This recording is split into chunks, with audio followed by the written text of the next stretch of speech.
Ladies and gentlemen, brothers and sisters, children of all ages, it's the ninth episode of our Old Humble Game Night, an occasional weekly, almost 2 or 3 times a week, that we visit with our friends over in Conflict of Nations and see what's happening. I am currently showcasing two campaigns that we're running right now. One on a world map. Let me scooch over this way. One on a world map where we are playing Austria. One on a North America map where I am playing Virginia. And we are doing well with Virginia. We are on the ropes. Um, we're on the ropes with Austria. But we'll get into all that tonight. Let's go to the feed. I am the Old Humble Guy. Cheers and thank you for joining us. This is my drink. It is mostly water. And let's go visit the feed. This is the map of Kentucky. And we are zoomed in on the southern part of Arkansas, where I am taking on a battalion of insurgents who are parked in that region. So here's what's going on with Virginia right now. Let's switch the camera right now so that it is small me, big map. Yeah. In fact, let's go full screen, big map. Don't forget to hit a like and subscribe to the channel and all that stuff that you're supposed to do. Blah blah blah blah blah. Okay, got the housekeeping out of the way. Now over here, we started off in Virginia, obviously because we're Virginia. Moved into North Carolina and Maryland. Once North Carolina and Maryland were wrapped up, took on West Virginia and moved into South Carolina, and then rushed into Georgia because there was weird stuff going on with Texas and Florida. Texas had gotten right-of-way passage through Florida's land, which I thought was weird. That's not something that normally happens in the first couple days of the game. So I was rushing down to try and get my border established with Florida, and you can see how well that went for Florida. I own all of Florida. I also, around that same time, pushed into Kentucky, Tennessee, Alabama, Mississippi, just kind of pushed real fast, real hard west. Texas had moved through Arkansas and into western Kentucky and Tennessee. After I had taken care of Florida, I started pushing Texas back. Managed to get every single city in Texas except for El Paso that was controlled by the West. But then Texas popped out with like 6 tanks all of a sudden and pushed me back. So that's basically where we stand. I've worked to take on most of Cuba, but Cuba still had some units, and he decided to fight back. So I'm sending some reinforcements down to Cuba. Currently, we have a front against New York up here, and Louisiana is all dealt with now. So we're cleaning up this mess here in Arkansas. It looks like, who is this? Who is pushing? Okay, so Iowa is pushing. Iowa and Colorado are pushing against Kansas. So that's very likely going to be one of my next fronts. Something I have to be concerned about, I think, as I watch this map progress in the central states. So what's very likely going to happen next, I'm going to consolidate what I have or what I want in Texas, and I'm probably going to start pushing north. I'm probably going to maintain 2 fronts here on the northeast and here on the northwest.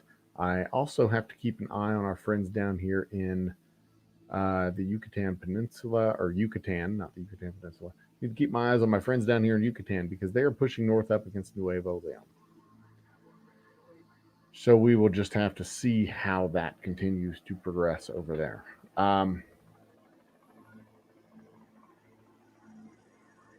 Most of what I'm doing here right now, I'm moving some units around.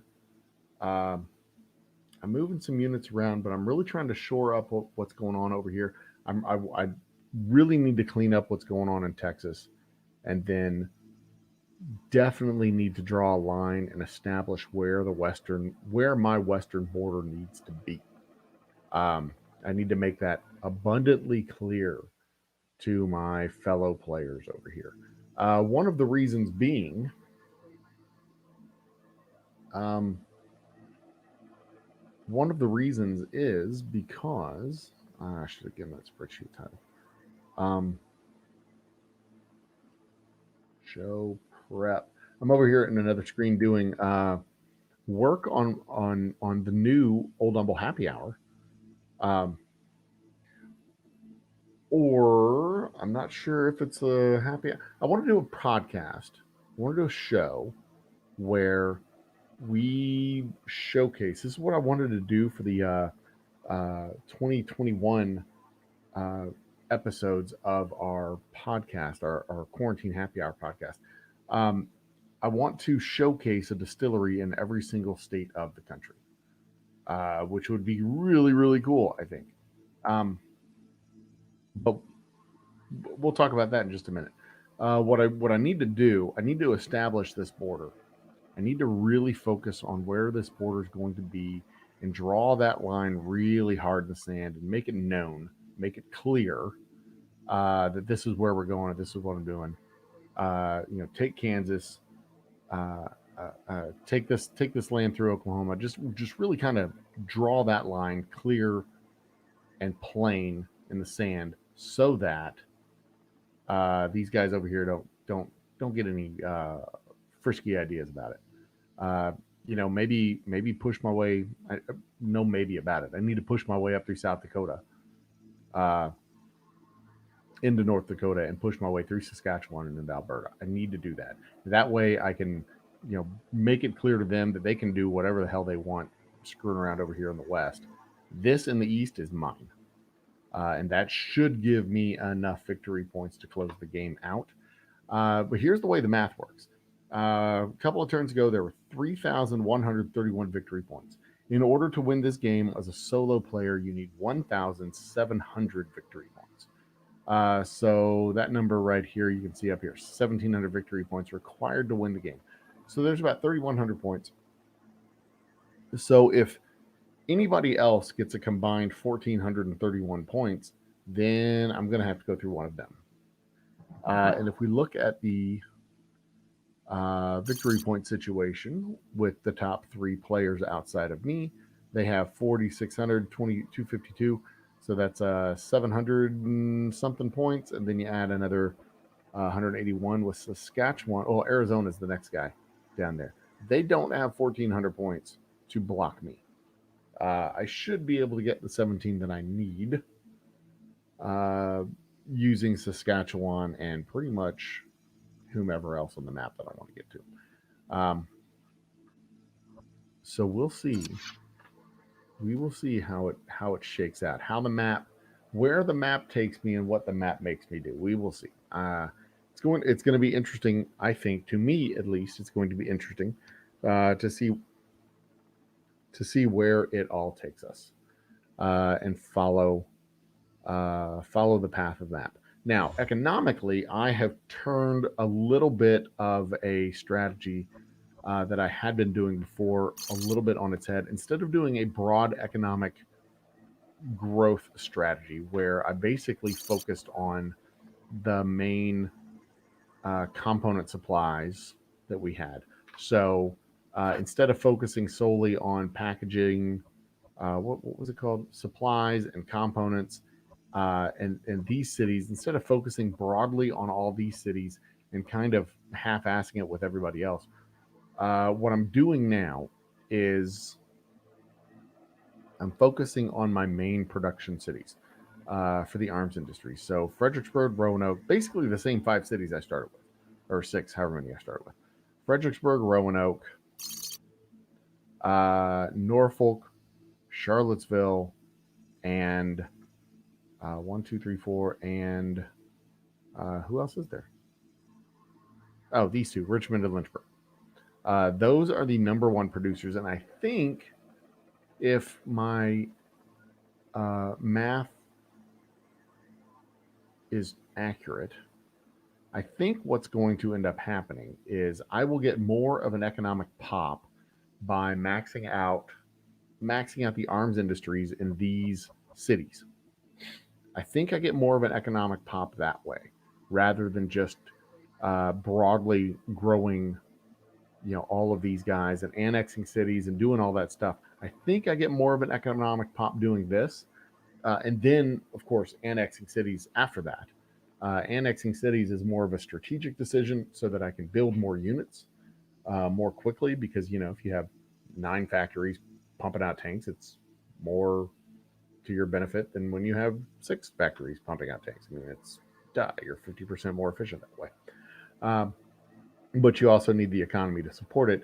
And if I'm going to build 5 bombers every day, I need to have enough of an economy to support the production of 5 bombers every day. So I'm going to focus. I'm going to see how much of a benefit I get from using this strategy versus the other strategy that I was using, where I just kind of broadly um, broadly engage in economic activity. And see, I'm still going to annex cities strategically, like the next city down the line, annex that one, and just see how this works. If this works better than it worked, uh, better than my previous economic strategy worked, because my previous economic strategy worked. I had and have the. We look over here at the statistics. I still have the largest economy by a damn sight. I have the largest economy. I have 30% value. Um, Look and see if anybody has started a new weapons program that I need to see. Oh, Haiti declared war on Nicaragua. That's interesting. Hmm. Nobody cares. Haiti's Haiti's a backwards country in this game as well. I've never seen Haiti do well in this game, um, but good on them. Proud of them for trying. Um, Nicaragua and Mexico. Yeah, I'm watching this Nicaragua and Mexico thing, making sure that things stay south of the Rio Grande. But watching the map over here, I am concerned about California. Um, I'm concerned about these large Canadian provinces, uh, mostly because that's just a lot of territory up there to cover, but not something that can't be taken on in a fairly short order. The biggest challenge when you're facing non-player positions is not defeating them. The biggest challenge is that they just have their units spread out all over the place and no discernible reason, no discernible logic. A bunch of damn ding dongs. Versus when you play an actual human player, they have stacks of units and they use them. Versus these idiots that just have stuff spread out all over the place. So I expect California is going to have his units bulked up mostly up here where he was fighting British Columbia, and now I assume he's going to be moving towards Montana or Chihuahua. I don't know. Uh, we need to keep an eye on California. But that they're going to have their units bunched up and bulked up because that's where they're fighting. So there you go. That is the this game is progressing normally, and that is you know that there's a lot of time. I've set up my partition of fighter jets as well to prevent any bombers from coming through. If he sends a bomber, he's going to have to be creative. He's going to have to send it like down here, around, and up the coast or something like that. Some ridiculously dumb route. Anyway, the way these games progress, at this point, there's this kind of a lull, kind of doldrums of economic buildup, economic growth, uh, building up armies, picking away at the borders, just kind of nudging things out a little bit, pushing. There's no dramatic, big death blow that gets dealt to anybody at this stage of the game because there's no big dramatic death blows to throw. We're pushing out our borders, cleaning up messes inside the borders, dealing with little rump states that are left over, like Texas and Florida and the rogue state over there in Arkansas. Going to move up into Oklahoma and Kansas after that. Pennsylvania is a rump state over here. New York is a rump state over there. Um, Up here in the upper, the northeast area. Vermont is a rump state still. In fact, I think that's owned by New York. The minor states like Maine and New Brunswick. New Brunswick has been taken over by Maine, but that's what's going on the map. There's just a bunch of little minor states that need to be taken over and consolidated so that we can then move on to the next the next mid-major states like Ohio and Michigan and Illinois and Iowa, the little local and regional powers, and just kind of start um, uh, pushing harder towards that victory condition. So right now I'm building up the momentum to move towards that next big push. And it looks like I'll be somewhere near the midway point, 700, almost 800 points when it's time for me to start making the big push uh, for the victory points. And I need to double check and make sure that I right now I know for sure I have a path to victory without touching on Colorado or California, Arizona, or Yucatan. Now they don't have a victory without going through. Like I have a path to victory without touching any of them, but I don't know.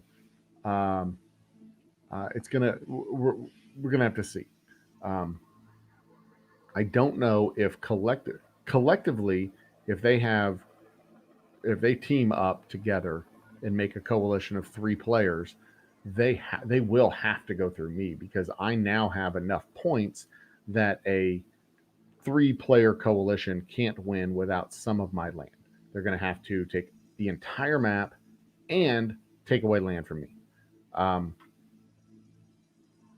so that's kind of the lay of the land right now. With 31 points, 3,100 points on the map, I have 680 of them, going towards 700 of them. If they form a coalition, there's not enough points on the map. That's a cold hard fact. So my goal is going to be to try to prevent them from forming a coalition, as well as collecting up as many points as I possibly can. If they form a coalition, a 3-part coalition, I am absolutely positively 100% taking one of them out as soon as possible, damaging them to the point where they cannot continue as a coalition. But we will cross that bridge when we get there, if we ever get there. We shall see. But we're going to stop sharing the Virginia map now. Bring me up full screen. Yep. And I'm going to close that screen there and then start sharing the real exciting stuff. I guess kind of exciting. This one had this. We're going to Austria, baby. Let's go check out Austria. So Austria, if you may recall, I am not in right now, and we are watching a battle in progress. This is the UK's convoy. Yeah, they're going to get their asses beat. Let's do a quick recap on Austria. Austria in this map is a little country here situated between Germany, Italy, France, and Poland.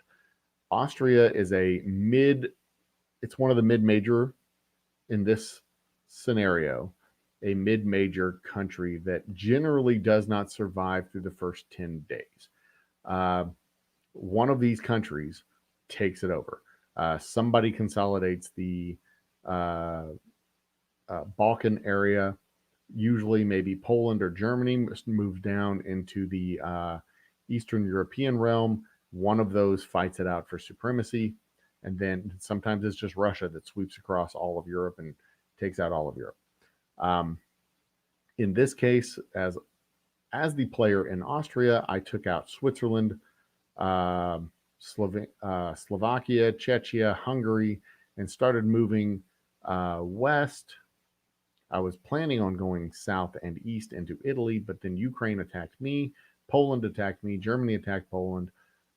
Ukraine and Poland were both attacking Belarus. It was a big, giant mess. The end of that story was that Ukraine and Poland both got taken over by me and Germany.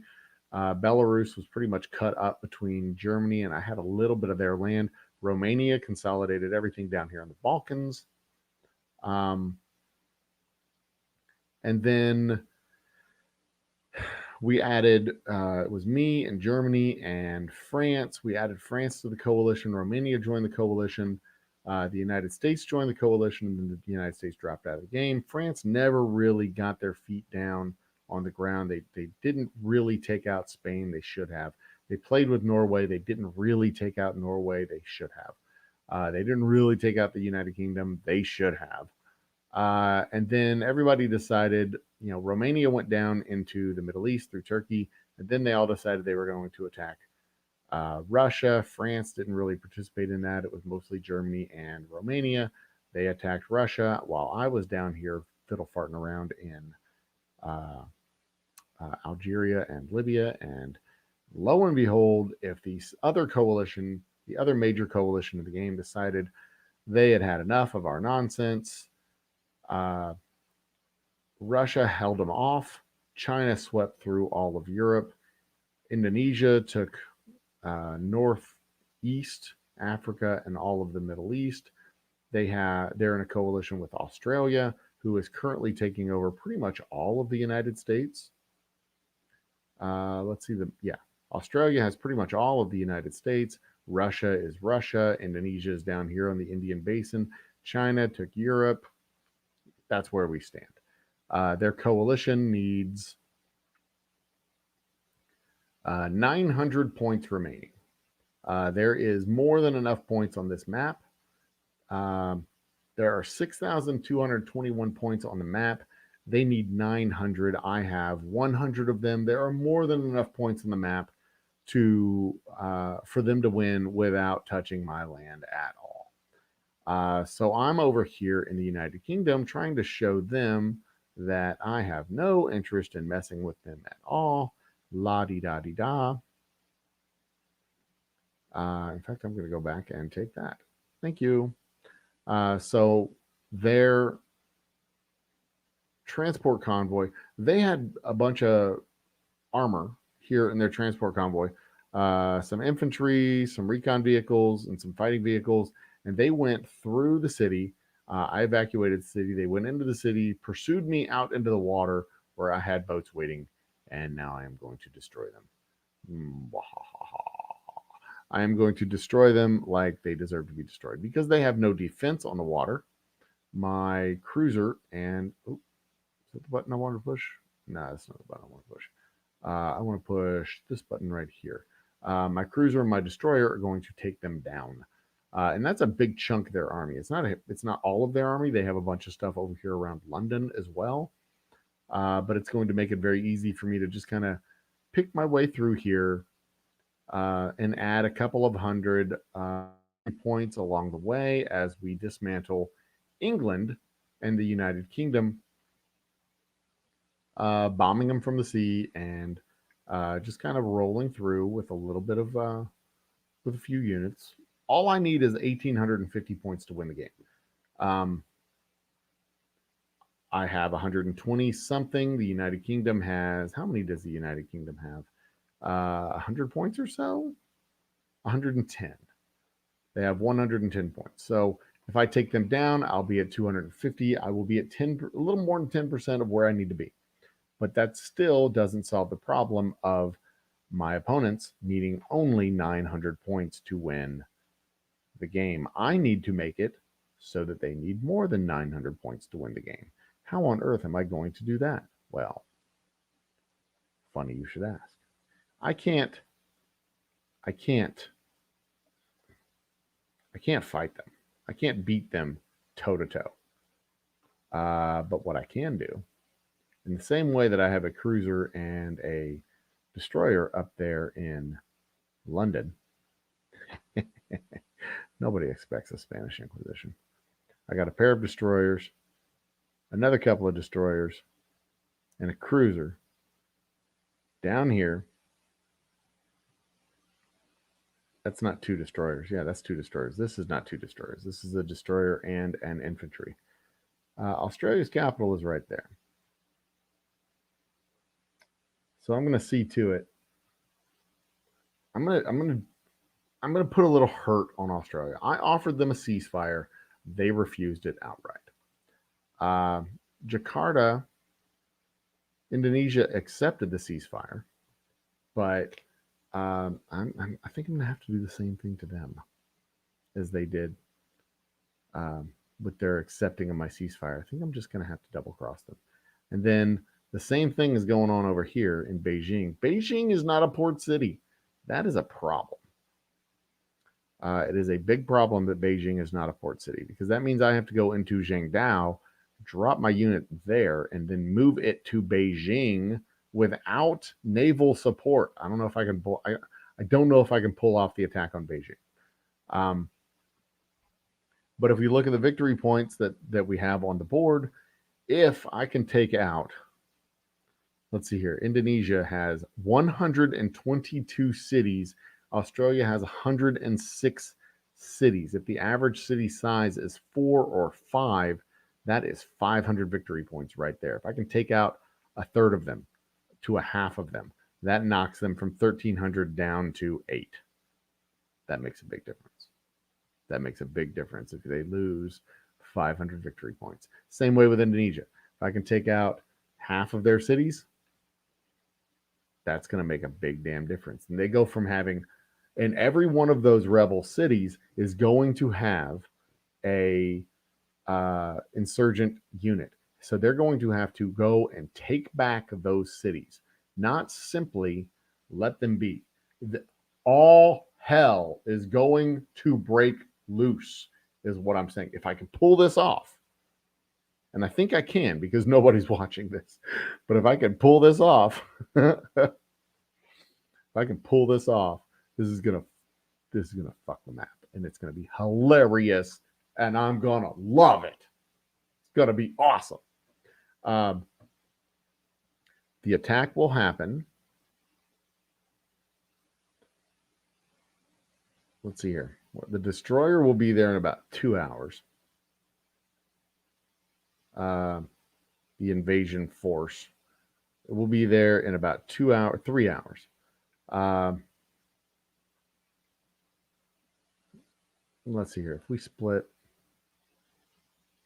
the transport will take another 13 hours. So this time tomorrow, we'll be landing the troop. So 13 hours, another 6 hours after that, we will see the ramifications. I am so excited. But it needs to be done right. And in order to do it right, I need the utmost, the absolute utmost luck on my side, because I'm going to be sending these 3. My intel told me that they only have 1 ship over here by Sydney. So if I've got a cruiser, and it's a frigate, so if I've got a cruiser and a few destroyers, they will definitely outgun his frigate. And then all I got to do is make sure the city is cleared, drop my unit in there. I control his capital. He loses command control of the map. And I might be able to pull that off in such a way that he doesn't have a capital at the end of the day, because it is going to take it takes a tremendous amount of resources to move your capital, to initiate the move your capital action, and then after you've initiated that action, to actually build it, because I think it takes like 2 days to build that. And if you look and see over here on Australia's frontier, they are fighting in South America. So if you look over here, what's going on in South America, this is all on fire. And if you look at their average morale, come on, show me. Show me the average morale for Australia. Their average morale is 50.88%, which means the people is not happy. The people they control are not happy. And we just look at some of their cities, like Havana, 31%, 36%, 33%, 28% in Quebec, 32 in Zagreb, Toronto. I mean, their people are not happy. So I'm feeling really good about this. I think it's I'm feeling really good about it. And they've got to get 900 points. So I should be able to spring this trap and effectively, it won't end the game because they've still got to I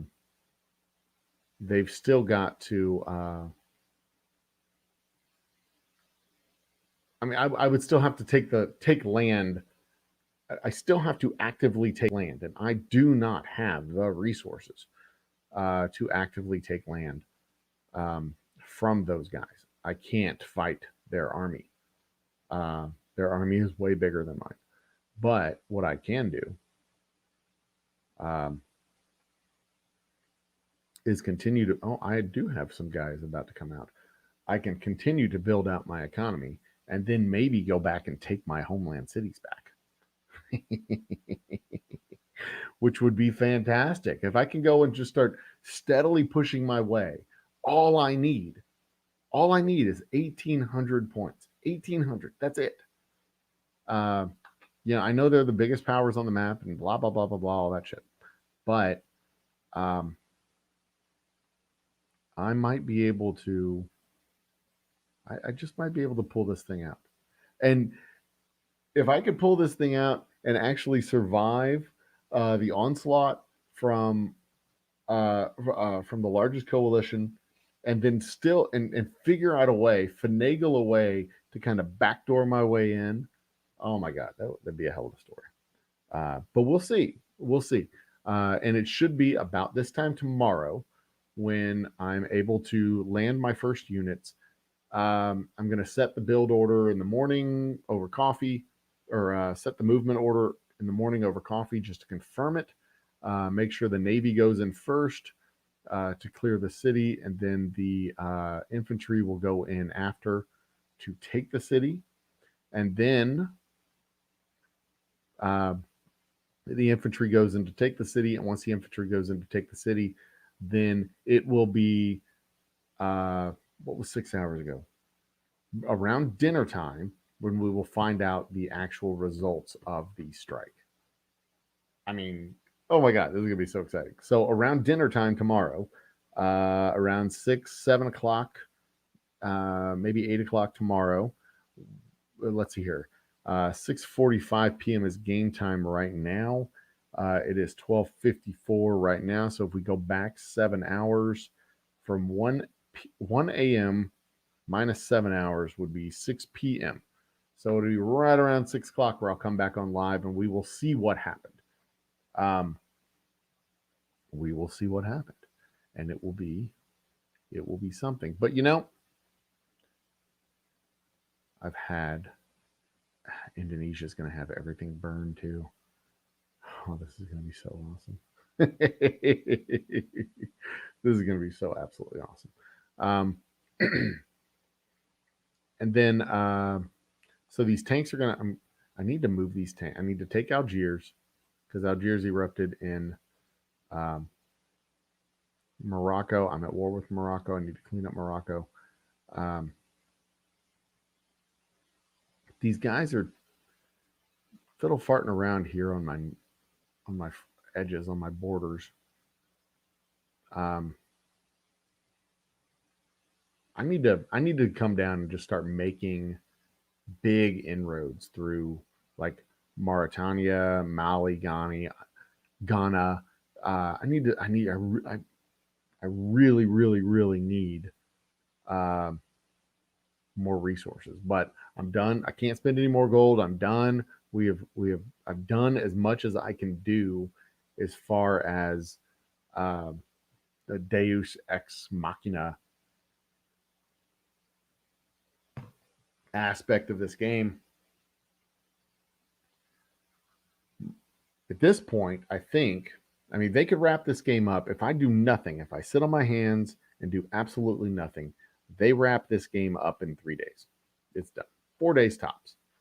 They only need 1,400 points. They're gobbling up 400-500 points a day. They can wrap this up really fast. If this little gambit works, this little backdoor gambit works, I don't know how long it'll last. It could go a lot longer, and we shall see what happens. I really, really wish these guys weren't fighting up here right now, but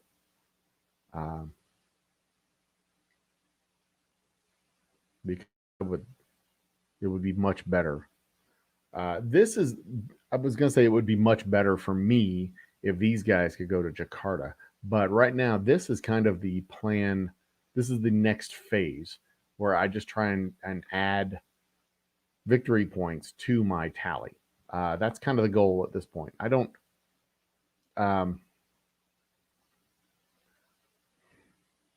They're so dead. I don't.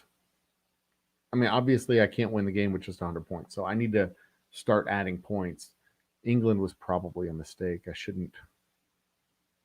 England probably wasn't the best country to go attack, but you fight the war with the army you have, and blah blah blah, all that crap. So, my units, I have 2 infantry units down there in the south. Maybe what I need to know what Jakarta has around Jakarta. But I don't have any monies. Where is my one intel officer is over here by China. Let's bring him back and go to Jakarta because I can't do anything here. Did you do? Shout out to my lurkers in chat. Cheers, guys. Feel free to say hi while you're here. Drop a like on the video if you would. All right, so what I'm going to do is I'm going to drop a intel officer right here in Jakarta, so that I can get an idea of what he has. Hopefully, get an idea of what he has. How they went from, they lost a ship, or they lost one of their units. Which one did they lose? I wonder. Destroyer, finding the armored division. I guess they must have lost an armored unit. Fucking awesome. This is great. I can't believe he sent his entire armor stack. I could not fight that armor stack. I evacuated city. I bailed, but then his armor went into transports and chased me. And the transports have 0 defensive capability, 0 offensive capability. He chased me. He chased me into the water. So, that brought him in direct contact with my Navy. And that means he's going to get hooked because he's about to lose that stack. And it's not the biggest stack that he has. He has other units. But he's definitely going to lose those. So there's that. Now,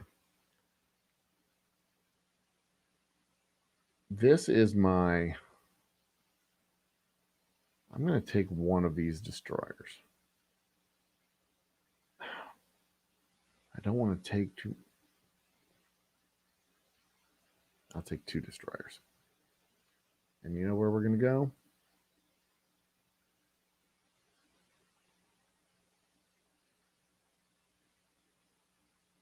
Right here. They're going to go back to here because they're going to go to Jakarta. I don't want to leave too much space in between. I don't want to leave too much space in time between the attack on Sydney and the attack on Jakarta. But, Jesus, what should I do? I don't want to leave too much space in time between the attack on Sydney and the attack on Jakarta. But I also don't want to split the forces and reduce my chances of being successful with Jakarta or with either of them. If you go If they have 6 and you attack with 10, you win. But if you split your force 5 and 5, you lose. So I think I'm going to stick with plan A.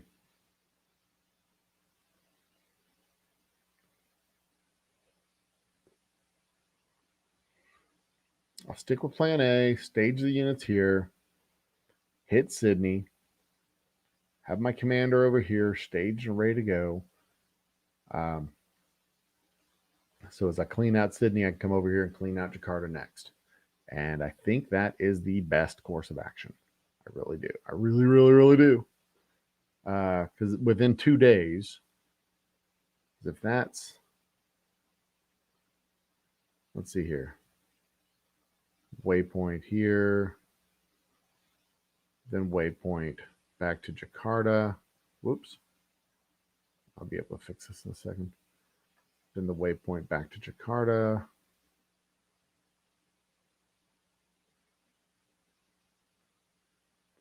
Which would be on this side of Jakarta for some reason. Yeah, so it's another day. It's not that bad. It won't be that bad. He will not be able to, unless he drops gold, he will not be able to prevent. He won't be able to build up his forces. He may send them over to. He may even send them over to Sydney to help out over there, but he won't be able to build up the forces. He won't have time to build up the forces in just a day because it takes a full day for one ship to be built, and I'm going to be going over there with a whole fleet of like 4. So hopefully, all will go well. Let's cross our fingers and trust in the planning, and hopefully we will see a couple of countries massively implode on themselves. Now, if the coalition falls apart, here's the real challenge. If the coalition falls apart, China will have the advantage because they've got 1,000. Even between the two of them, I think it'll take actual total victory is a long fucking shot. Hi Moose Gal, cheers. We have not gotten to Illinois yet. They're on the list. They're absolutely on the list. And that's over in the other map. This map is the exciting map this is the one that I'm excited about right now. And the reason I'm excited about this is I am about 18 hours away from unleashing a global holocaust. That's not the right word. A global catastrophe. Let's go with that one. A global catastrophe of unprecedented proportions. Hopefully, if my plan goes as expected, Australia is going to completely and totally implode upon herself. And I cannot fucking wait. It's going to be awesome. So there you go. I'm going to wrap this up. I'm not going to keep staring at the screen. I will say on this show right now, I will make the I guess the brief announcement that we are working on a new series that will show off the whiskey. I want to show off a distillery in every state of the country. 50 states, 50 distilleries, and their signature spirit. I would like for it to be whiskey. Ideally, it's whiskey. If there's multiple distilleries on the list that I'm looking at, the one with whiskey will get the nod to be on the show. But I'm going to start reaching. I've collected up 16, 17. Yeah, 17 contacts for the first several. I don't know if it's going to be live. Oh, goodness gracious.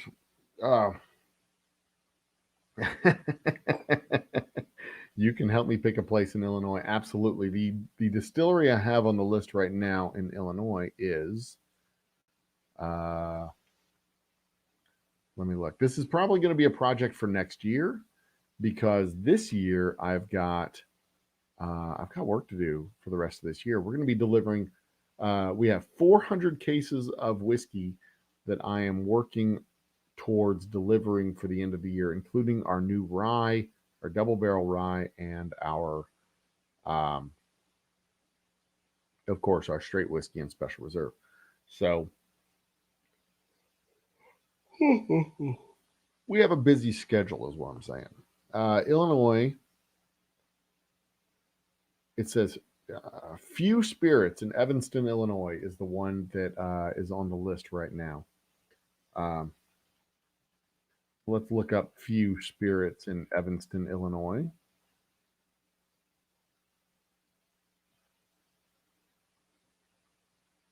And I will share that screen. Let's stop sharing now. We may come back to that. We may come back to the game. Let's look up Few Spirits in Evanston, Illinois. I want to see what they. I want to. Do not have them on the list yet. So this is the first time actually looking at their webpage. Yes, I am over 21. Thanks for asking.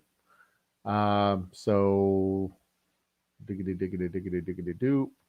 They've got some brown and white. Nice. Let's look at their products real quick. Their products are yes, they have a straight bourbon whiskey. Thanks for asking.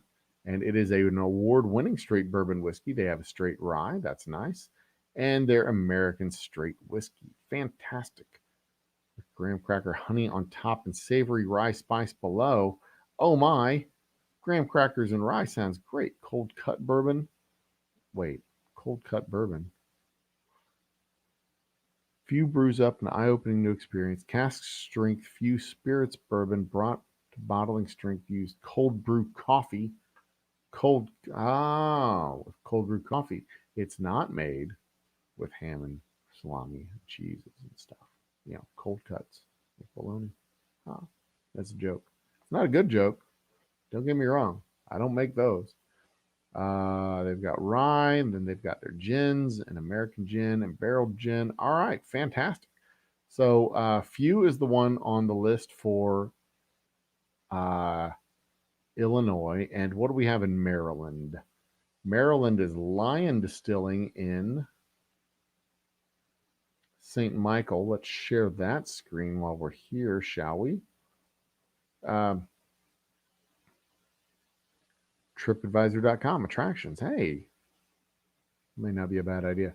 No, I may reach out to the 210 guys, but they've got their own show. They've got plenty to do already without screwing around with my nonsense. But see, the genesis of this idea comes from, you go to the Texas Whiskey Society or the Humble Bourbon Club or the Houston Bourbon Society or whatever, and you go to their, so they've got rum. Hang on, let me focus here. They've got rum. I want to see their products. Where's their damn products? I guess this is their products. Rum. A bunch of rum. Good. So, you go to these places, even local bars. What do you have this local? They go, well, we got this Maker's Mark with Jack Daniels. We don't really have any local whiskeys. We don't really carry anything from the state that we're in. We claim to be a local brew or local distill bar and blah, blah, blah. That's not. You're a fucking Kentucky bar. Drop down in the city of Houston. You've got a wall full of Kentucky whiskeys. And you don't have anything from the state of Texas? Jesus. And, you go to the Bourbon Society for your local city, whatever homepage, and they've got picture after picture after picture after picture of Weller's and Maker's Mark and unicorn bottles that aren't unicorn bottles. They're just bottles that they went to the damn store and maybe they had to go to 6 stores to get it. That's not a unicorn bottle. You got to go to 6 stores to get it, and they sell it at the local corner store. That is Evan Williams. That is Weller's. That is Maker's Mark. That is Jack Daniels. Gentleman Jack Barrel Proof is not a unicorn. That is a mass-produced industrial grade product that is sold in all 50 states. I don't give a shit if it's allocated in your stupid community. It is sold in all 50 states. It is not allocated. You can go to the airport at the duty-free shop and pick up a bottle of that. It's the same stuff. It just has a different label. You're not fooling anybody. You're not convincing anybody that you've done anything special. You're just you're just a Kentucky Bourbon Society in the city of Tuscaloosa or wherever the hell you're located. That annoys me because there are 50 states worth of fantastic distilleries and alcohols all over this country, and they make fantastic stuff and they express their spirit in different ways, and it's beautiful and it's exciting and it's enlightening, and I really would love the opportunity to get into an RV and go from state to state and actually do this like as an actual show, go from state to state and pop into each one of these distilleries. It would take me 6 months to do it, which is the problem. I don't have 6 months to do this. So in the meantime, we're just going to sit right here in the old humble studio, reach out to these guys, see if they're willing to send me a sample of their signature spirit, do basically what we did tonight, talk about the distillery on the show. Hey, if they want to have a rep talk about the distillery on the show, that'd be great too. We can do that as well. But right now, the list, I mean, I've got to vet some of these guys out and see if A, they're still in business, and B, what they've got. Because like one of them is Stranahan's. I mean, Stranahan's makes delicious whiskey. Don't get me wrong. But if I was going to pick the one distillery in Colorado to show off their whiskey or their spirit, whatever it is, I'm not going to pick Stranahan's. I'm going to pick Breckenridge, or I'm going to pick Black Bear distillery in Colorado, one that we tried to visit when we were up there in the last couple of weeks. Anchorage Distillery in Anchorage, Alaska has a nice menu of vodkas. I would be okay with that. I think putting that on a show, if that is their signature drink, if that's a good expression of, I mean, whiskey distilleries kind of get the first nod, but you know, if having something like vodka is what we get, then that's what we get. Kentucky, the Bluegrass Tavern in Lexington is the one on the list in Kentucky. I don't know if that's the one I want to use in Kentucky. I know I'm familiar with the Bluegrass Tavern and they make really delicious stuff, but I'm thinking another couple of distilleries that I've been to when we've gone through Kentucky might be a nice fit. But you know, I've got to go through, and I've got a month's worth of research to still do. So this is definitely something that may be next summer, and I may split it into like 5 series of 10 episodes. Do 10 episodes of little 10 episode seasons or 15 episode seasons, because we got 50 states. We got 50 states. We got 50 distilleries. 50 states, 50 distilleries, and that's gonna. I mean, this would be a labor of love. It would be great research to be able to see the different expressions of this, and maybe I'll hook up with a real video producer and a real YouTube producer, a real video producer, and actually get some production quality into these things instead of just doing this fucking nonsense that we do on these shows and these streams. Actually do something that's worth a damn and has a good high quality, so that we can show off these distillers and these producers the way they deserve to be shown off, and not just, you know, go to the local liquor store and grab whatever trash they have. I'm going to reopen the screen with the naval fight going on just off the coast of Cornwall, because it's about the most exciting thing happening in this game right now. I want to see this ship in 22 more minutes. They should go from 56 hit points down to about 30 or 35 hit points with the next attack. We may be able to see them get demolished and destroyed.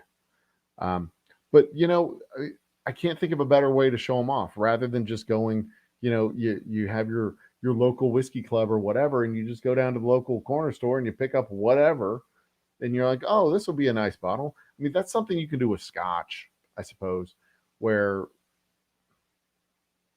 I don't know, I'm gonna my elitist, or maybe it's my anti-elitist stripes are going to be showing. But I mean, I'm of the opinion that Buffalo Trace doesn't really need our fucking help to promote Buffalo Trace, because Buffalo Trace is $1 billion company that can promote their own shit. Why do they need me doing some whiskey tasting for Buffalo Trace? Why do they need some local uh, uh, club of whiskey enthusiasts saying, "Oh, look, I found the latest Jack Daniels bottle"? Oh, wow, you found a Jack Daniels bottle. Good for you. Gosh, that's hard to find. I mean, that's almost as hard as finding like blades of grass out in the yard, or maybe even a curb on the side of the street. I mean, whoo! You found a whole bottle of Jack Daniels, huh? Wow, that's exciting. Let me guess, it tastes like Jack Daniels. Bravo! Yay! That's awesome. Um, I don't think Jim Beam needs my help in showing off their whiskeys. They get enough of their own buzz. They can do they can do that nicely. Um, but if I'm going to do a show showing off fine, unique, interesting flavors of whiskey, it's going to be a show. And don't get me wrong. Don't get me wrong. Like people who go out, you know, the there's a lot of people that like those whiskeys, and that's great. There's nothing wrong with liking those whiskeys. They're good whiskeys to like. Um, and I get doing a show, a whiskey tasting or uh, a whiskey review show where you're playing to that audience. It's a big audience. Take and play to that audience. Absolutely. Um, but I'm a big fan of being what you say you are. I think it's the words I'm looking for. And you know, if you're in the pursuit of the best and the greatest and the newest and the most interesting, well, then you're not going and driving a Ford Taurus. That's not the newest and coolest and most interesting and cutting edge, fascinating type of thing to pick up. That's a standard run of the mill sedan. I don't care what bells and whistles they put on it. I don't care how many new staves they jammed into the Maker's Mark 46 barrels. I don't care how many times uh, Woodford oaked their barrels or their bottles. It's still Woodford Reserve. And Woodford Reserve is a mighty fine damn whiskey. Mighty fine whiskey. Damn good whiskey. Official whiskey of the Kentucky Derby, if I recall properly. But I don't think the folks at Woodford Reserve need our help. But maybe the folks over at McNeely Distillery in Louisville. I mean, I don't think they need our help so much, but I think they might like the. I think they might like the attention. Maybe the folks down the road at the next distillery down the way. Ah, the Be Social Scene link. Yeah, maybe those guys might have a new and interesting take on the whiskey that they're talking about. You know, considering that they make in a year the amount of whiskey that Woodford spills. I mean, um, those are the new and interesting and cool little finds. Uh, you know, the kind of whiskeys that you travel for, that you've discovered and you see them for the first and you taste it and it's really good. Like where's my bottle from the beginning of the pandemic? We went to this one right here. When we went to uh, uh, the left turn distilling company, left turn distilling company in Santa Fe. Let me get a picture of that Cambot. Open up. Put this on Still Store, Cambot. This bottle right here. I saved this bottle for a year. Held on to this bottle for one full year, hoping to actually drink it with friends after the pandemic ended. But I got tired of waiting. Uh, So in March, we drank it. And I had the owner of that distillery from New Mexico, Santa Fe, not Santa Fe. He was in Albuquerque, New Mexico. Hence the name of the distillery, Left Turn Distilling, for people of a certain age. But I've got Elgin Distillery listed for not Arizona, New Mexico. What do I have down in New Mexico? Algo, Algo, Algodones Distillery in Algodones, New Mexico. I think we drove through Algodones on the way home. I don't know, but that's a possibility. I might go back to Left Turn Distillery and do that one. New York, we got Hill Rock Estate. I'm also familiar with a couple of other distilleries in New York. That might be a different option to pursue there. We shall see. Like I said, this is probably something that's going to be multiple seasons of of research. Left Turn Distilling in Albuquerque. Albequerque,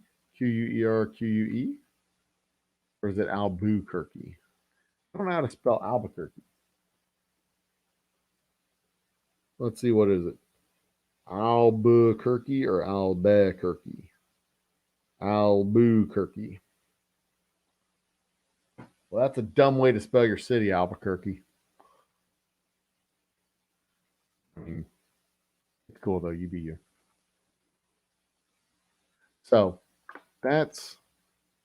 I'm glad I got to get that off my chest. How much time we got before? 35 more minutes. Jeez. 35 more minutes. Jeez.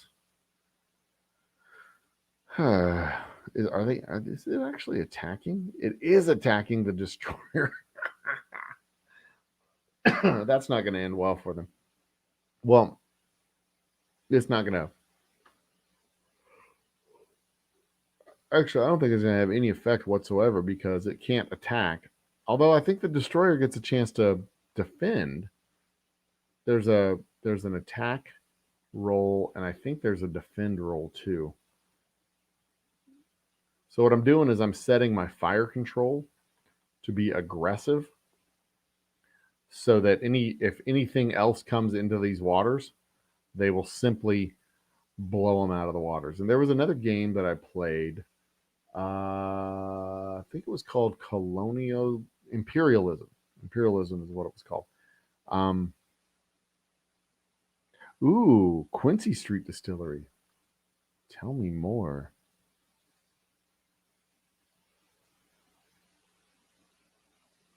I'm going to there real quick. I don't even remember what I was just saying. Oh, the game Imperialism. What it was? I think that's what it was called. Quincy Street Distillery. It says it's a liquor store. That's not right. Let's see what they gotta say. I want to take a look at this. Quincy Street Distillery. I mean, if they've got whiskey, like the other place did not have whiskey.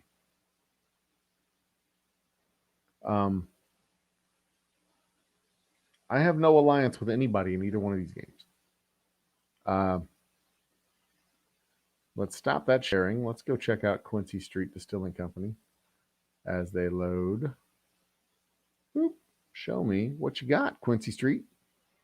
So they've got spirits. Commitment to excellence, craft distilling. Tours are available. Unique spirits. Da da da da da. Cool. Okay. Let's look at the spirits. I want to know about the spirits. White Lightning Whiskey, Railroad Gin, Prairie Sunshine. Their signature dry spirit. That sounds like a gin. Wildflower Honey. Interesting. Haas and Powell is a straight bourbon. Oh, excuse me. Haas and Powell is a straight bourbon. They have bourbon. They have whiskey. They have a lot of it too. Holy crap, a moly. 1, 2, 3, 4, 5, 6. They have 16. 1, 2, 3, 4, 16 different liquors that they make. Interesting.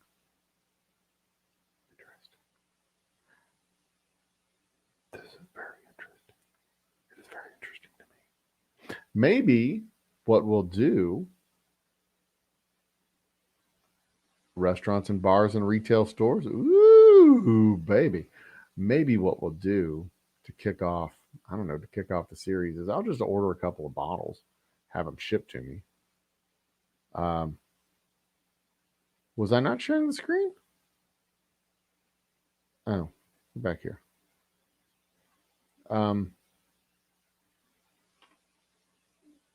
You know what else I want? I want to go see. I want to switch back over to the Virginia campaign real quick.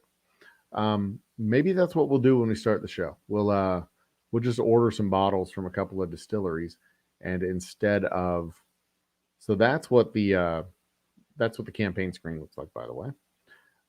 So instead of contacting them and I'll just kind of pick a couple of them at random. Maybe it'll start out looking something like this, where something bad happened in Pine Bluff. Did I lose? Oh, I lost my damn infantry in Pine Bluff. Are you shitting me, man? My ass is chapped. Damn it. That slows everything down. All right, so this is what's going on in Virginia. We are pushing the borders. I thought I had that. This asshole. Anyway, so what's basically happening, we're in the stage of the game where we're basically regrouping and pushing borders and adjusting to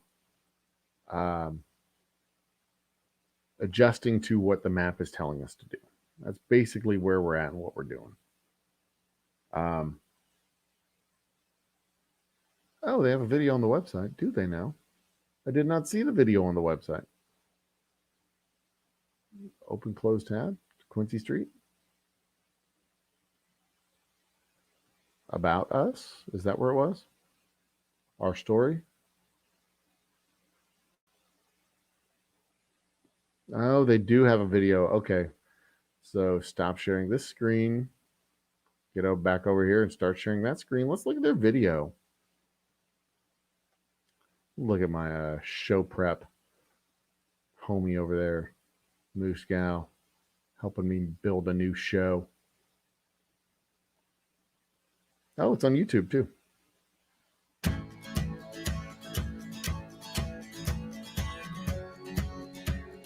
Quincy Street Distillery started in 2011. That was almost 7 years ago.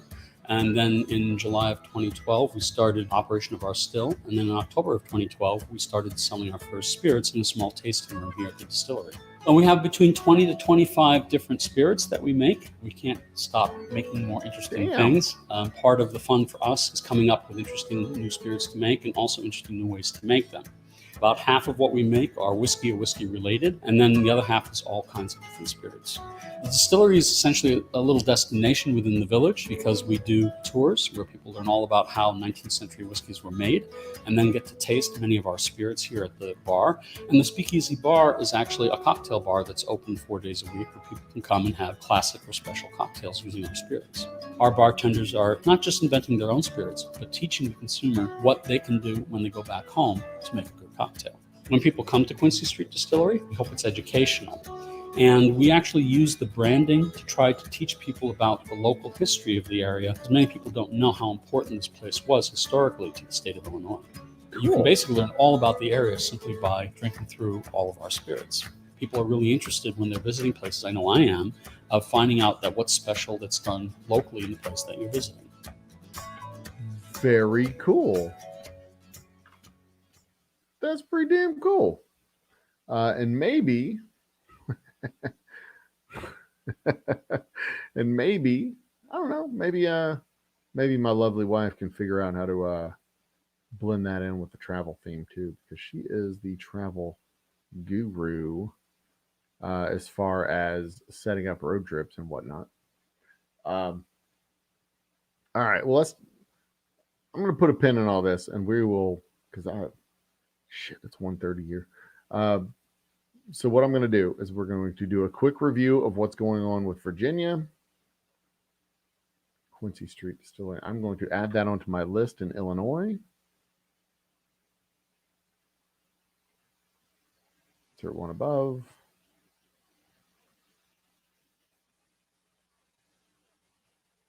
Quincy Street Distilling.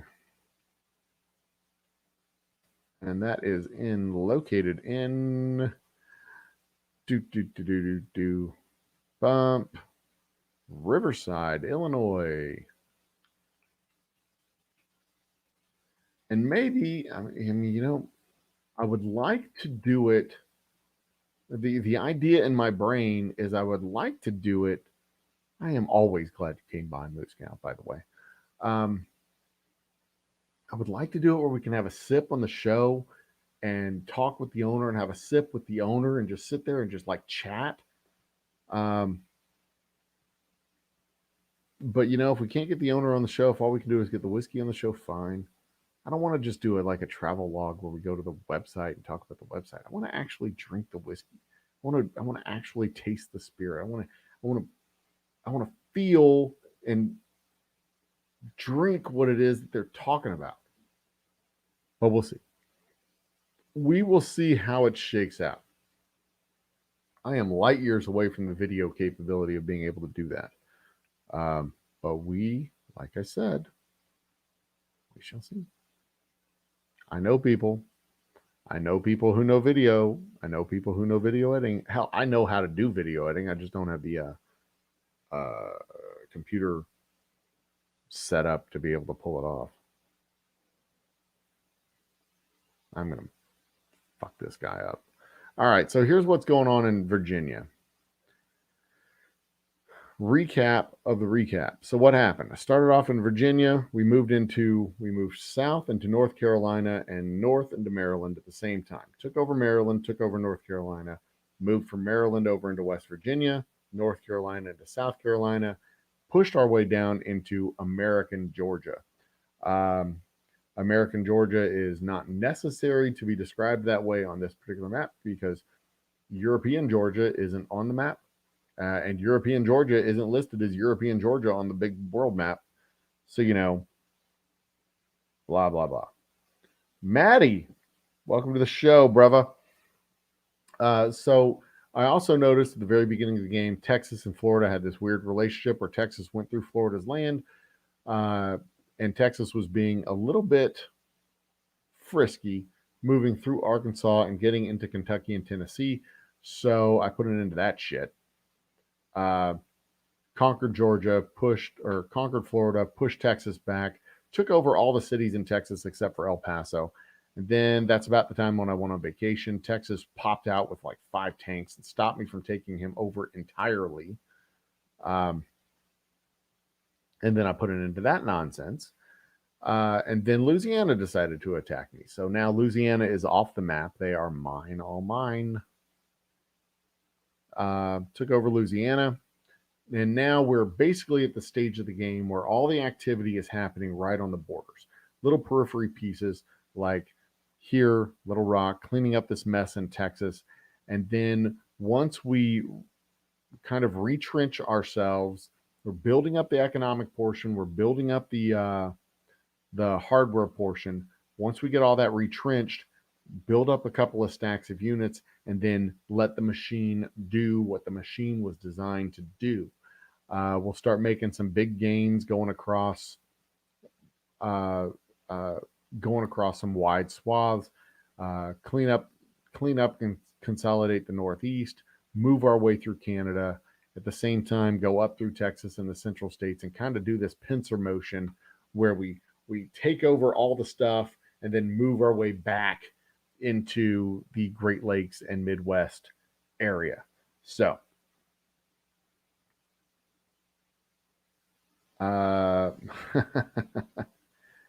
yes, Moose Gal, the new series can get expensive. If it's a $50 bottle of whiskey from all 50 states, that's a $2,500 budget. That's a lot of money to spend up front. That's why I was thinking maybe 10 series of 5 shows or 5 series of 10 shows and kind of space it out over the course of a year. Do 5 shows in 6 months and then wait. 6 months, 6 months on, 6 months off. That way I can do 5 shows every 6 months, and this can be kind of an ongoing series, and it can be fun.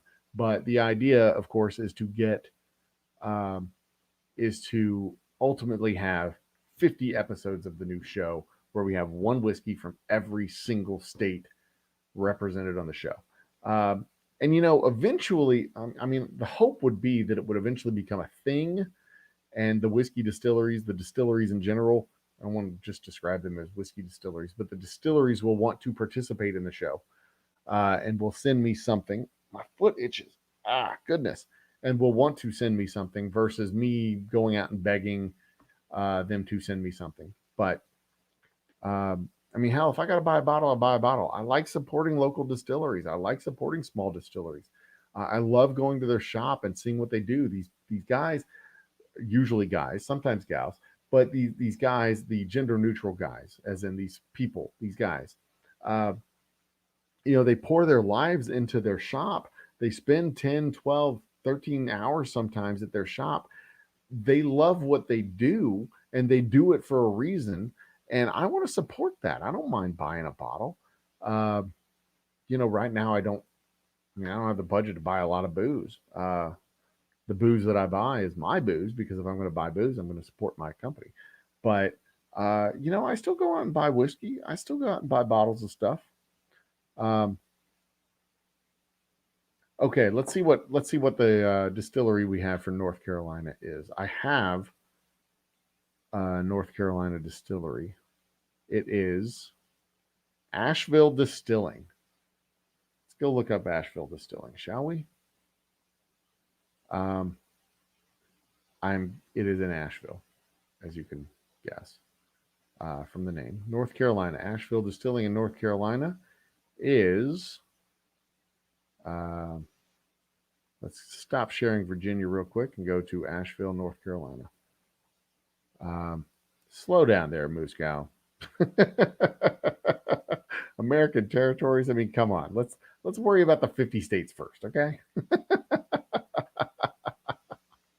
So Asheville Distilling Company, it looks like they've got 3 products. Let's look and see what they've got. There is a video, the Shake and Stir video series. Oh my, that looks cool. All right, let's look at their products real quick. Their blonde whiskey. The blonde whiskey starts with a rare heirloom turkey red wheat and white corn grown on. All right, this website's hard to look at. Let's see if this helps. Yeah, that helps. The same strain of corn has been grown continuously at Peaceful Valley since the mid 1800s, tended by generations of the McIntyre family. And in 1800, our wheat first arrived, brought by Mennonites eager to start new lives in the new land, but unwilling to let go of the memory and the taste of home. Mennonites? I didn't think Mennonites drank. Maybe it's just the wheat. All right. Interesting. 5 years aged, 40% alcohol. Troy and Sons Oak Reserve, which looks to be another very light colored whiskey. Caramel and sweet corn. It's mellowed in bourbon barrels. Interesting. Cinnamon and honey. All right, so that's the whiskey. That is the distillery that is on the list from North Carolina. So,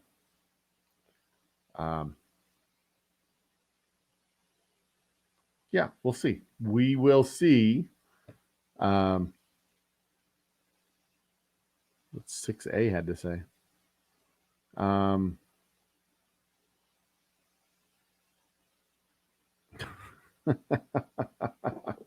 So that's the idea. That's the idea for this new show that we want to do. It's not going to be our happy hour show that we do.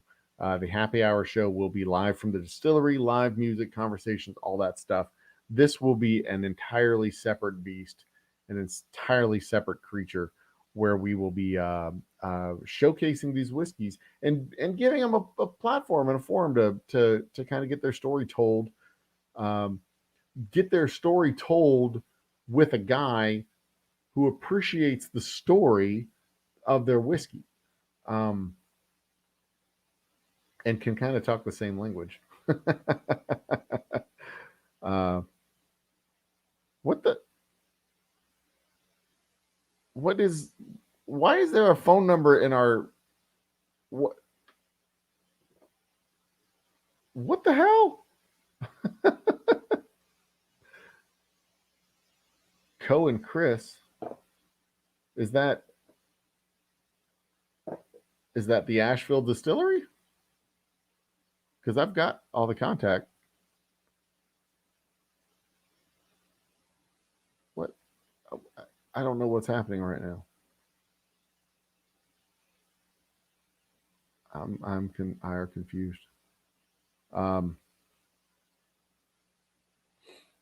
no, that's not the phone number for the Asheville distillery.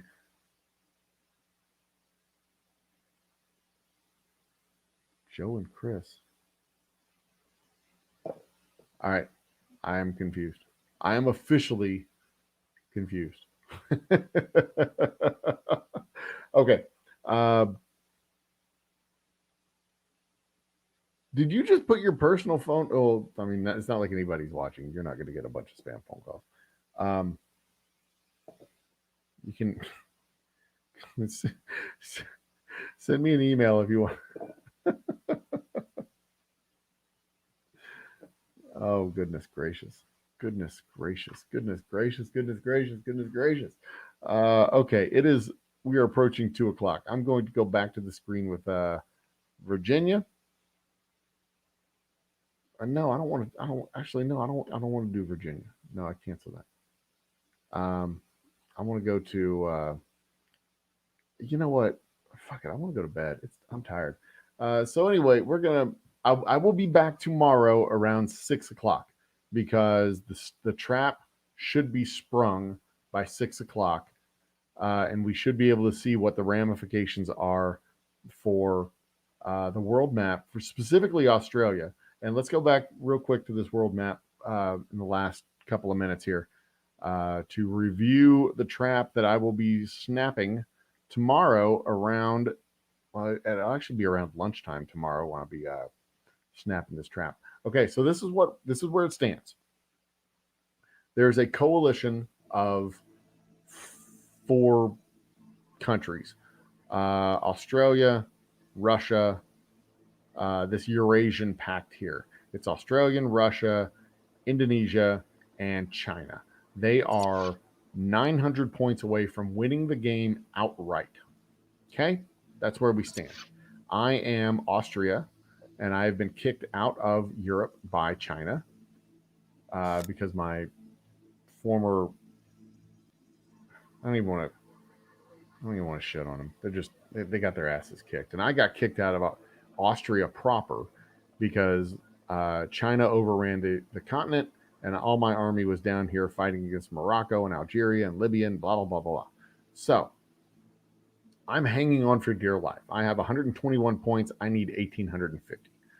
I'm doing a little song and dance up here in England as part of the next phase. If I continue to survive, I'll be able to. Yeah, he's getting his ass handed to him. That's awesome. I'll be able to just start adding victory points by taking over the United Kingdom. That's kind of the plan as far as the next step. But in order to get to the next step, I need to make sure that China and Indonesia and Australia and Russia don't get the 900 points that they need to wrap the game up. So what we're going to do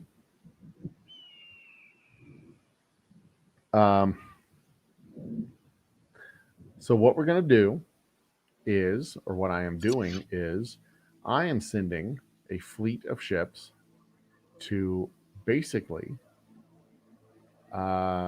sack the capital of Australia. Bam.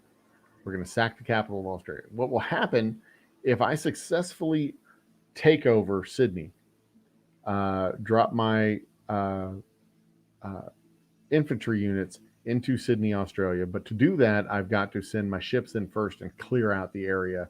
Otherwise, the infantry will get murdered to death. If I successfully drop my units into Sydney, what will happen is he'll lose command control ability for all of his far flung empire. And the easiest way to see his far flung empire is to go to this map. He is, of course, Australia. Australia's here. He's got all of Australia. He has Japan, but he also has all of North America and a good chunk of South America.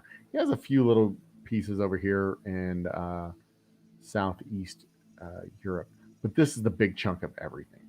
So the hope and plan is I attack Sydney, all of his cities explode in rebellion because none of them are particularly happy right now.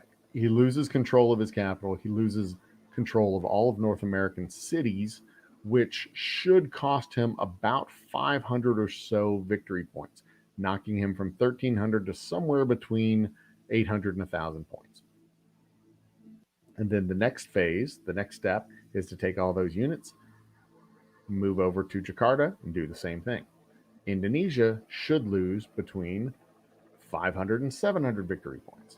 They've got all this in Africa, all the Middle East, all of India, and all of Southeast Asia. That should buy me enough time to build up my forces and move into the vacuum, because these guys are going to have to go back and take they're not just going to be able to move into the cities. They have to take the cities back. They're going to have to refight all the battles they've already fought to gain the victory points at. They may rage quit. That'd be cool. They may get so pissed off at me they attack me. That'd be less cool, but I would laugh because it would have been totally worth it. Absolutely 100% totally worth it. But I need to get these ships bunched up. I need to get them fully stacked, and it will be 2 hours and 2 minutes before they are fully stacked and ready to attack. And then this will take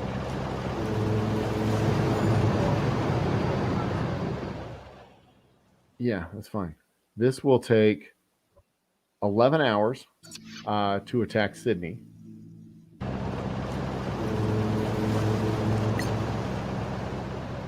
And so 11 hours from now will be around midnight around noon-ish, noon or 1 o'clock when that attack actually happens. And then 6 hours later, we will see the shocking conclusion to the plan. And that'll be around dinner time. So there you go. That's the plan. That's the hope. Fingers crossed. Everything works well. Then a day after that, we send these ships around to Jakarta, bomb the piss out of Jakarta, and send infantry in to do what infantry do. And then while they're down here, they can wreak all kinds of fun havoc and make it really hard for Australia to come back from this shit, because they've got stuff in their homeland cities. But see, all their arms industries are fully, well, not all of them, but this one is 5. 5 is the max, by the way. So they've maxed out all their arms industries, and that is something that I have never really focused on doing, because I've done broad-based economic growth instead of focused economic growth. But blah blah blah, that's all words. Matt, send me I did not grab that your personal phone number when you posted it. Send me a message, Instagram, Facebook, email, info@Old Humble Distilling, whatever. I would like to find out if you know of any other distilleries other than the Asheville distillery. in North Carolina. I know of a couple in South Carolina. There's a Firefly distillery in South Carolina um, that makes vodka out of muscadine grapes, I believe, is what it was. And what is in South Carolina? They've got Highwire Distillery in Charleston. The one they've got listed in Utah is High West. I'm not going to use High West as the craft distillery that I want to focus on from Utah because High West is no longer a craft distillery. They sold out to a macro distillery. Um, and not to be bougie about it, but the whole point of this is not to give Heaven's Hill Distilling Company. Gonna make me write this down with a fucking pen. All right, in 1 second. Um, the whole point of this is not to give the Maker's Marks and Buffalo Traces their forum three because they've got a forum, and that is not my got it. That's not my intent. Um, I'm actually interested in new and different whiskeys. I'm not interested in the same old schlock and the same old stuff and the industrial grade whiskeys and blah blah blah blah. I want to try different things. Um,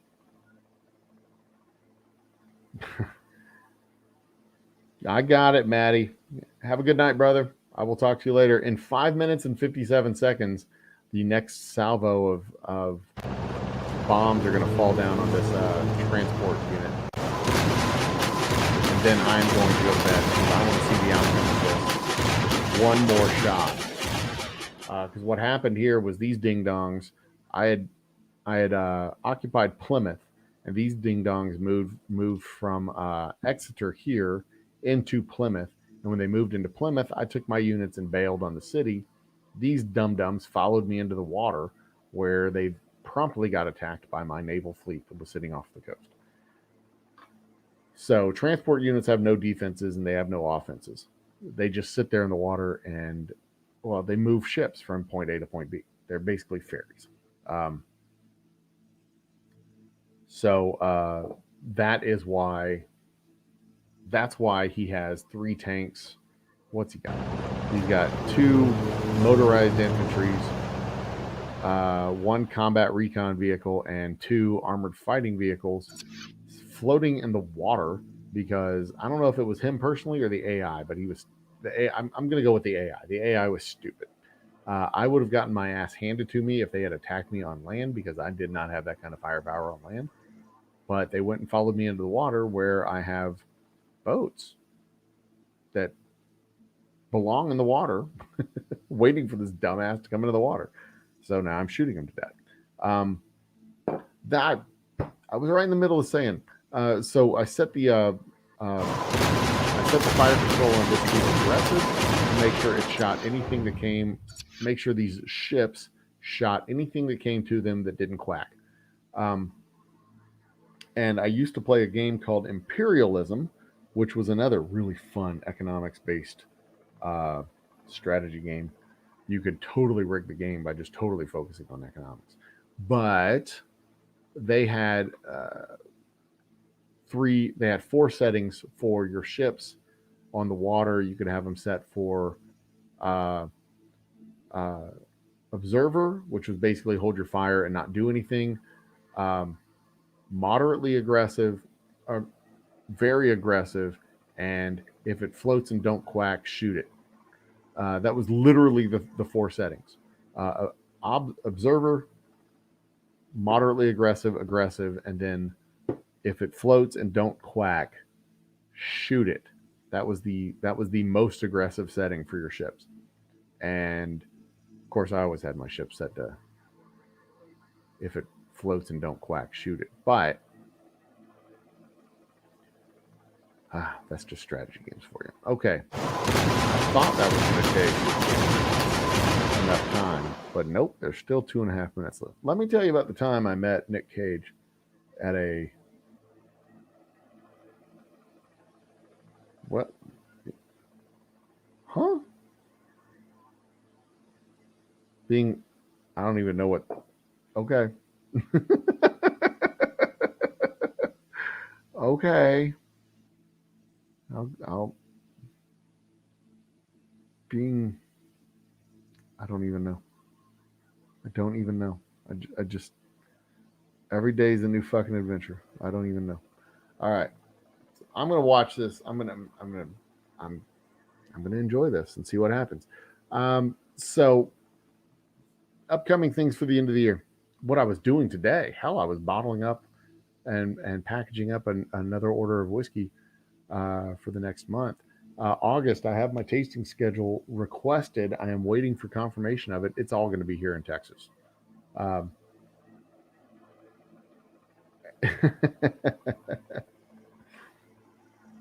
um, I'm, I'll let y'all work that out. Um, our budget for the remainder of the year is 400 cases, which is right about the same number. Well, it's a big number, but it also includes our rye whiskey that we're going to be working on over the next 2 or 3 months. We also have a special blackout bourbon, 72-hour blackout bourbon is what it's called, that will be released sometime in the spring, probably right around March, um, just after the 1 year anniversary. At least 72-hour blackout words. They're hard. The 72-hour blackout that um, um, happened here in Texas because you know, our leaders don't know how to manage an electric grid, apparently. So, following that, 2 months later, 3 months later, in May, somewhere in between that, we'll get our tasting room finished. And then in May, we can have our grand opening, or grand opening, because it's our third facility. Okay, 5 seconds. And then we'll be able to release our Boomtown Bourbon on our Memorial Day party, which will be awesome. I can't wait. It's going to be like the best damn thing ever. Okay, they had 5 units and 40 something. Knocked them down from 46 to 30. That was exactly what I was hoping to see. And they lost a couple of units in the exchange, too. They lost one armored fighting vehicle. I think they just lost one unit. Good. All right. That's what I hope to see. And then hopefully, when China decides to turn around and go and support their ally in Australia and Jakarta, Europe will open up and I'll be able to take back my homeland, which would be awesome. China, so here's the strategic problem with China and Russia. Moscow is way the fuck over here. And if you'll notice, around Moscow is a bunch of damn land. There's no ports here. It's really hard to reach Moscow from the water. And Beijing, the capital of China, is in the same boat. So my shenanigans, wrong spot. Beijing's over here. My shenanigans is likely going to stop with Jakarta and Sydney, because Beijing does not have a port, as you can see, because they're not on the water. Jingzhou does. Jing. I don't know how to pronounce these words. But Beijing does not. And that's going to make it really hard, unless I have a special type of unit that can just land and go in there, but they'll be doing it without naval support. I think my shenanigans are just going to be limited to fucking these guys up. And hopefully the idea, like I said, is just to create enough space so that I can go out and gather up some victory points. Maybe it pisses them off to the point where they rage quit. Maybe it pisses them off to the point where they decide to just stomp a mud hole in me. Maybe it pisses them off to the point where they go, you know what? We need to add this guy to the coalition because I'd rather be working with him than against him. maybe, maybe that's the outcome. Maybe the outcome becomes I have the space that I need to get the victory points that I need to win the game. How will it shape up? Well, you got to tune in next time to find out. Um, right around noon is when the trap will be sprung, and right around dinner time is when we will find out the ramifications. So I will be on again tomorrow, right around 5 o'clock ish.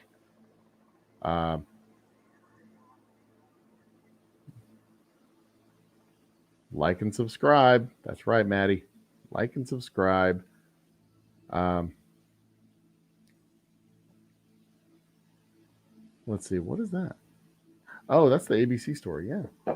That is very cool. You can find us on abc.com. Search localish. Hell, if you search Old Humble Distilling Company, you'll find us. And you'll probably find that story.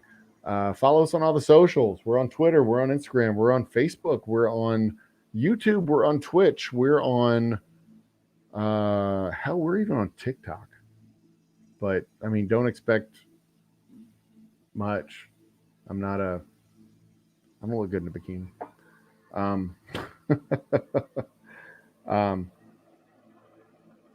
Good night, Matt. Good night, Moose Gal. Good night, all my fellow lurkers who are in the chat now as well. And like I said, I'll be on around dinner time tomorrow to see how this shapes up. And when we get 500 subscribers, we're going to do something awesome. Don't know what it will be, but we will be doing something awesome. You can count on that. And when we get 1,000 subscribers, we're going to be doing something awesomer, which is also a word. So cheers and good night. See you tomorrow or today, since it's early. Night all.